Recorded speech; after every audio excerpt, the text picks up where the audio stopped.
Following President Obama's announcement of 17,500 fresh troops for Afghanistan, the commander of NATO and US forces in Afghanistan today revealed more information about their deployment.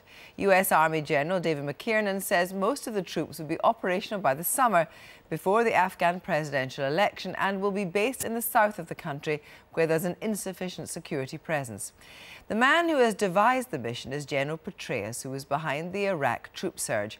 So what does that tell us about the plan for Afghanistan? Here's our diplomatic editor, Mark Urban.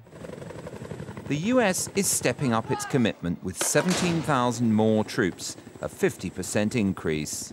More and more, it looks like the administration is ready to define Afghanistan as Obama's war.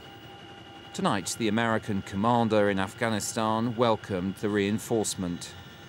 Very delighted with the President's decision yesterday to send additional U.S. forces to reinforce our efforts in Afghanistan.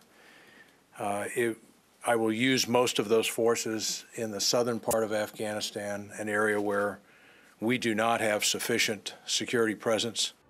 The British view of Afghanistan is that it'll be a long, hard slog from which rapid results can hardly be expected. The American spirit is a little different. The US military believes that having turned the tide of insurgency in Iraq, they can apply some of those lessons in Afghanistan too. And the Obama administration sees it not as mission impossible, but as mission doable. There are currently 36,000 US and 31,000 other NATO troops in Afghanistan. NATO's operations are based around 5 regional commands, with the Italians running the west, the Germans the north. British troops operate mainly in RC South and Americans in the east.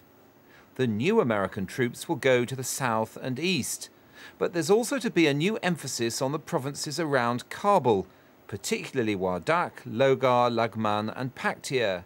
NATO commanders feel they must first check a deteriorating situation in the capital itself. There's going to be a focus on strategic strong points and chokeholds. Major cities are going to be reinforced. Transportation routes between cities, which have become increasingly dangerous. Oftentimes now people have to travel around in helicopters, the VIPs, because the roads are quite frankly not passable. And so the troops are going to probably focus on those core points, really being able to actually take territory and hold territory rather than just clearing it out and moving it on, allowing it to be backfilled again by Taliban forces. The problem is, of course, that 17,000 troops won't be enough to do this across the country. General David Petraeus has outlined some of the ideas that he's used in Iraq that might now be applied in Afghanistan. He wants US forces to be good neighbours living among the Afghans, not in remote bases. More effort is needed to identify the reconcilables, insurgents who could be lured away from the Taliban. NATO and Afghan forces need the numbers to hold areas they've cleared, preventing reinfiltration by the enemy. None of this will be easy. Indeed, as Vice President Biden observed recently after a trip to Afghanistan, Afghanistan likely will get harder before it gets easier. And sustained progress will require sustained commitment. But our objectives are of enormous importance. But the administration has not yet shown its hand on wider questions of strategy in Afghanistan. And President Hamid Karzai is all too aware of criticisms of his own role in allowing the insurgency to escalate, a view apparently shared by the new US envoy Richard Holbrooke. So what does it take to succeed? We have Holbrooke, we have IRA, we have troops, we have money, we have the will of the Afghan people. What should happen so we succeed? Is something lacking? Yes, there is something lacking. Better coordination in the international community is lacking. In spite of all our efforts, it has not come about. So the Americans have started rolling out elements of their new approach to Afghanistan. What they haven't given us yet is the strategy, the big picture, whether, for example, President Karzai is part of the solution or part of the problem. All we do know is that administration officials favour the setting of more realistic goals, the sort that might be achieved by the time President Obama is looking for re-election.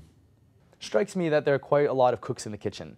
There are several reviews going on at the moment. Of course, the public doesn't know what stage they are. There has not been a strategy publicly enunciated. We know there's more troops going, but we don't know exactly what they're going to be doing and how they fit into a broader plan and package for Afghanistan and the region. So there is some concern, I think, to be had in terms of what the U.S. is going to be doing, particularly when it comes to its European allies, how the NATO forces are going to be shifting around the country and who will have responsibility for what in the south and east and north of the country.